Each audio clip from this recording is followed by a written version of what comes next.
안녕하세요. 김성길 목사와 함께하는 예수님 이야기 제3단은 이 시간 36회가 되겠습니다.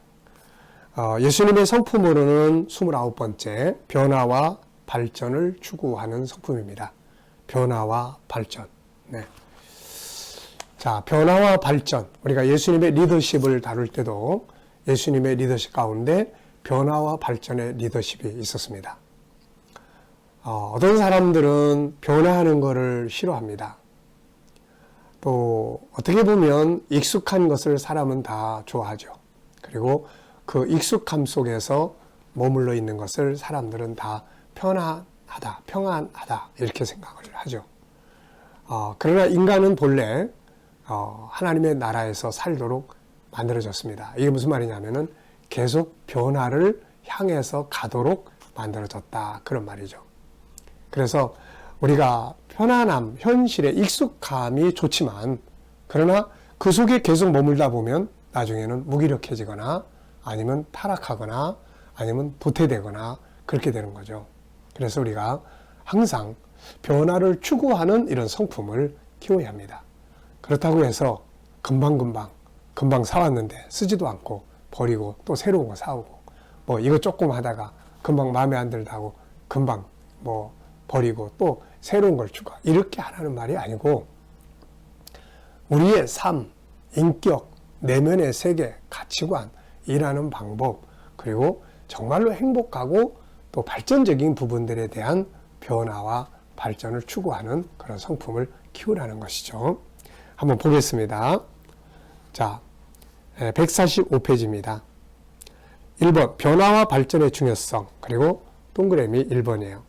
예수님의 사역과 삶의 핵심적 키는 변화와 발전이었죠. 사실 예수님을 보면 그분은 항상 변화를 추구하셨어요. 그 시대의 지도자들이 따라갈 수 없는 그 시대의 지도자들이 예수님을 결국은 배척했던 그 가장 중요한 이유가 바로 변화였어요. 백성들은 변화가 필요했어요. 그런데 리더자들은 자기들의 익숙함, 자기들이 가지고 있던 기존 테두리 안에 그 평안함 속에서 그냥 머물러 있기를 바랬던 것이죠. 그래서 이 사람들은 예수님을 싫어했던 거고 변화를 원했던 백성들은 예수님을 너무너무 좋아했던 것이죠. 그래서 우리가 예수님 그러면 변화와 발전 그리고 예수님 그러면 우리도 새로운 변화를 만들어야지라고 하는 생각을 갖는 게 중요하죠. 자, 예수님 사역하실 때 항상 변화와 발전을 이뤘어요. 질병과 죽음의 현장에서 생명과 자유로의 변화, 잘못된 전통과 형식의 매임에서 자유로의 변화, 과거와 현재의 매임에서 미래로의 변화와 발전. 변화와 발전을 의미하는 단어가 무엇입니까? 그게 바로 회개죠. 회개. 회개는 잘못된 곳에서 다시 옳은 대로 돌아가는 것이에요. 알고 보면 변화라고 하는 것은 하나님이 창조하신 처음의 그 질서, 원리로 돌아가는 것이에요. 그래서 이 변화를 추구해 가는 것이죠. 그 다음에 개혁입니다. 회개와 개혁은 잘못된 자리에서 올바른 자리로 변화를 만들어가는 과정을 말하죠. 변화와 발전의 마지막은 천국입니다. 예수님이 천국을 전하신 것은 사실 변화와 발전의 완성을 선포하신 거예요. 천국은 변화와 발전이 완성된 것이에요. 그래서 더 이상 변화할 필요가 없는 곳이 천국입니다. 더 이상 발전이 필요 없는 것이 천국이에요. 그래서 그 나라에 갈 때까지 인간은 계속해서 미래를 향해서 가잖아요. 과거로 가지 않습니다. 그래서 계속 변화하고자 하는 욕구가 성품이 이 안에서 항상 작동을 하고 있는 거죠. 자, 그래서 누구든지 예수님 만나면 변화와 발전을 하게 됩니다. 바울은 이렇게 표현했죠. 고린도서 5장 17절에 누구든지 그리스도 안에 있으면 새로운 피조물이라 이전 것은 지나갔으니 보라 새 것이 되었도다. 바울 사도 역시 성도들에게 끊임없는 변화를 촉구했습니다. 에베소 4장 21절부터 24절까지 보면은 옛사람 벗어버려라. 구습을 따르는 옛사람 벗어버리고 너희의 심령이 새롭게 되어 변화돼서 하나님을 따라 의와 진리의 거룩함으로 지으심을 받은 새 사람을 입으라. 변화와 발전은 우리의 삶을 아름답고 행복하게 만들고 성공적으로 만듭니다. 변화는 생명이에요. 변화가 없는 것은 죽음을 의미하는 거죠. 도태됩니다. 그래서 개인의 삶이든 기업이든 동물, 식물이든 항상 새로운 변화가 없다면 다 도태되고 사라지고 없어지는 죽음이라는 게 있게 되는 거죠. 그래서 세상은 온통 변화해야 된다. 변해야 된다. 변해야 산다. 이런 거 이야기하잖아요. 저도 마찬가지고 아마 이 방송을 듣는 이 영상을 보시는 분들도 마찬가지. 우리는 다 변화를 필요로 하는 사람들이에요. 그래서 변화를 하고자 하는 그런 성품을 키워야 됩니다. 네. 나는 뭐가 필요한가? 어떤 변화가 필요한가? 성격의 변화가 필요한가? 습관의 변화가 필요한가? 아니면 관계의 변화가 필요한가? 아니면 하는 일의 변화가 필요한가? 아니면 내가 하는 업무 스타일의 변화가 필요한가? 무엇이 필요한가? 무엇에 대한 변화가 필요한가? 어떤 분들은 지금 마땅히 변화해야 될 시점이 왔는데 변화하는 것을 두려워하고 염려하면서 안 가다가 도태되는 경우가 많아요. 우리 인간관계도 마찬가지입니다. 사람이 어렸을 때, 청소년 때, 청년 때, 장년 때, 사회생활을 이제 직장이나 이런 데서 은퇴한 다음에 변해야 돼요. 계속. 안 변하면 그 시기를 우리가 아름답게 살 수가 없는 거죠. 내가 50대 때 이렇게 살았으면 60대 때는 어떻게 살아야 될까? 20대 때 이렇게 살았다면 30대 때는 어떻게 살아야 될까? 인생에 대한 변화, 성격에 대한 변화, 언어 표현에 대한 변화도 참 중요한 거예요. 항상. 내 말 때문에 상처받고 상처 주고 이 말들을 어떻게 좀 변화시켜 볼 수 있을까? 네. 업무를 다루는 데 있어서, 내가 하는 일에 있어서 뭐 많은 것들의 변화가 필요한 거죠. 자, 동그라미 세 번째입니다. 변화와 발전은 인간의 본능이다. 인간의 내면에는 천국과 영생이라는 본능이 들어 있습니다. 이것은 가장 높고 완전한 것을 추구함으로써 세상 것들을 가지고는 결코 만족하지 못하죠. 인간은 창세 이래 자신들이 꿈꾸는 이상세계를 그리며 더 좋은 것을 지금도 여전히 찾아갑니다. 이것이 변화와 발전의 동기죠. 인간은 앞으로도 계속 더 좋은 세상, 더 나은 세계를 찾아갈 것입니다. 결국 이것은 천국을 찾는다는 말이죠. 이 같은 본능이 변화와 발전을 만들어 갑니다. 그러므로 사람은 변화와 발전의 목표가 없으면 생명력을 잃어버리게 됩니다. 이 본능을 잘 활용을 해야 합니다. 그래서 자, 여기 변화해야 될 것들에 대해서 쭉 이야기했어요. 성품의 변화를 추구하세요. 성품의 변화, 성품의 변화. 예, 이 성품이 변해요. 창세기 3장의 죄성에 대한 성품, 이것 때문에, 예, 이 성품 때문에 힘들고 이것 때문에 실패하는 경우 많잖아요. 게으르고 나태한 성품, 이것 때문에 실패하고 방탕하고 타락하는 성품, 이것 때문에 가족관계 깨지고 신뢰받지 못하고 이런 거예요. 진실되지 못한 성품 때문에 신뢰받지 못해서 결국은 하는 일 문 닫게 되고 이렇게 되는 거죠.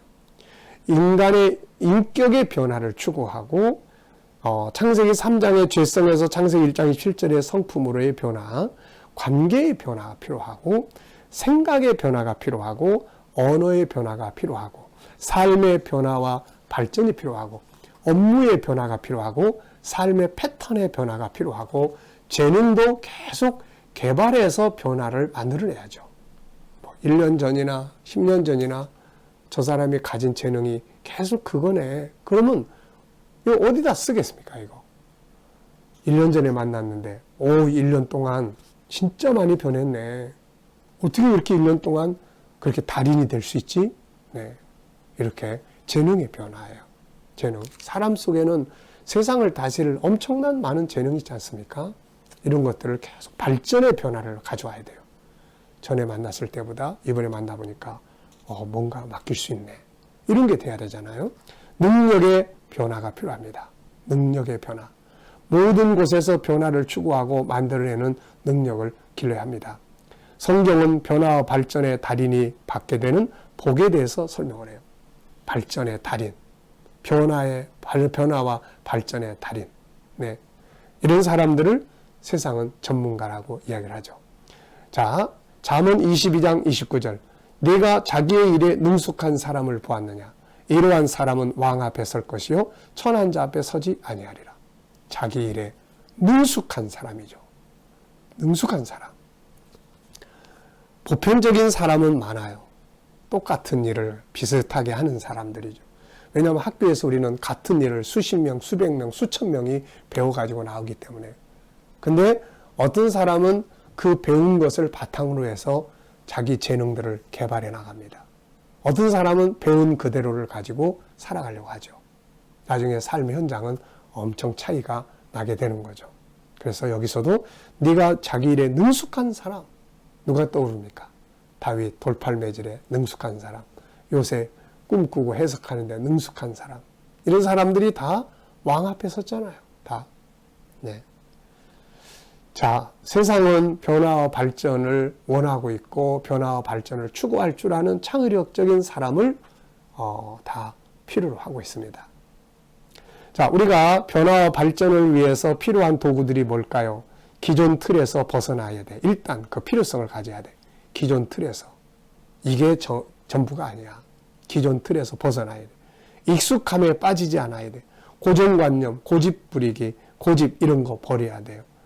변화의 최고 정점을 목표로 삼아야 됩니다. 최고 정점 변화. 그 다음에 1% 변화 시작하기. 한꺼번에 100%를 변화시키려고 그러면 아예 시도도 못해요. 그래서 1%의 변화. 우리 목회자들은 설교를 많이 하잖아요. 그래서 내 설교에도 변화가 많이 필요한 거죠. 사용하는 단어의 변화, 시간의 변화, 또 내용의 변화, 다양하게 변화들이 많이 필요한 겁니다.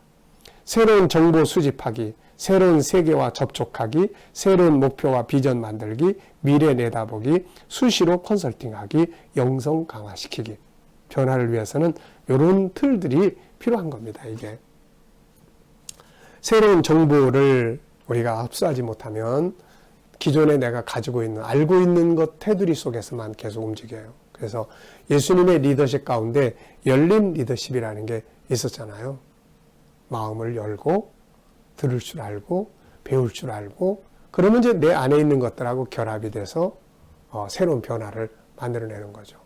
자, 여러분, 사람들은 보통 문제가 많다, 힘들다, 안 된다, 고통스럽다, 이제 다 끝났다, 시대가 어떻다, 환경이 어떻다, 딴 사람들이 어떻다, 이런 이야기들을 굉장히 많이 합니다.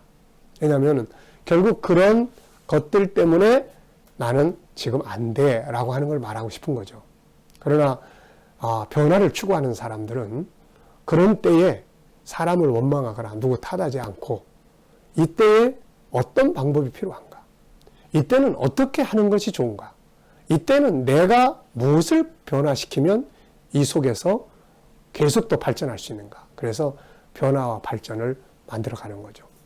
고린도전서 10장 13절, 저는 그 말씀을 보면서 얻은 중요한 답이 하나 있습니다. 그게 뭐냐면 고린도전서 10장 13절, 시험 당할 쯤에 피할 길을 내시느니라. 답은 있구나.